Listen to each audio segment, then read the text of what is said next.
In the industrialized nations, last century has witnessed a shortening of average workday from 12 hours or longer to less than 8 hours. So in industrialized nations, the average workday has gone from, let's say, 12 plus hours a day to less than 8 hours a day. Mindful of the enormous increase in leisure time over the past century, many people assume that same trend has obtained throughout the history. So what it says is, so right now it's less than 8 hours. Slightly, if we go slightly backwards, it's 12 plus hours. If we go really far back, it must be like really, really long. That's what they say. And therefore, prehistoric humans must have labored incessantly for their very survival. So in prehistoric times, people have worked maybe more than 20 hours a day. I mean, just a number.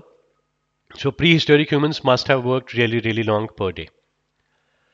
We cannot, of course, directly test this assumption. Okay, so this assumption that they must have worked really long per day, we cannot directly test this assumption. However, a study of primitive people of today suggests a different conclusion. Okay, the Mbuti of Central Africa, for instance, spend only a few hours each day in hunting, gathering, and tending to other economic necessities. So these people, maybe they're living in tribes. They spend few hours each day. Okay, not really long day. The rest of their time is spent as they choose. The implication is that the short workday is not peculiar to industrialized societies. Rather, both extended workday of 1880 and the shorter workday of today are product of different stages of continuing process of industrialization. So it's a process of industrialization. That means as the countries or nations industrialize, the workday gets short. That's what this says. Okay, so we cannot say anything about what happened during prehistoric times. That's what the second paragraph says.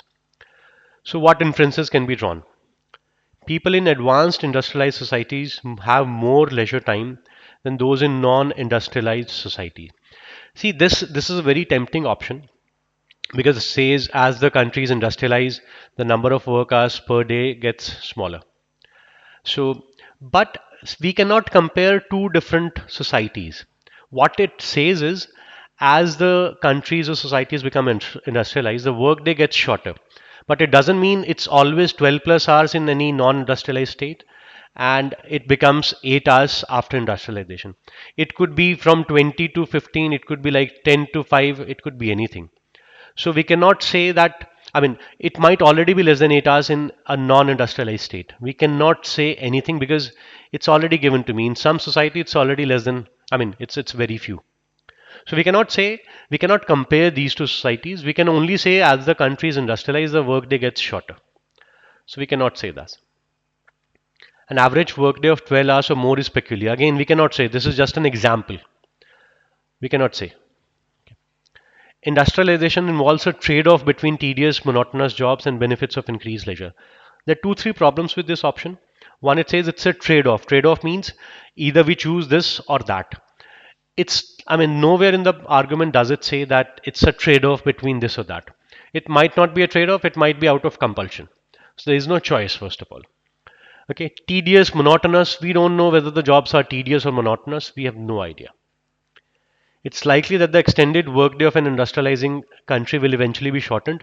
Yes, that's what it says. So whatever is the number of hours worked right now, it might get shortened. Okay, it's likely. Okay, so that's what it says. So we can keep this option.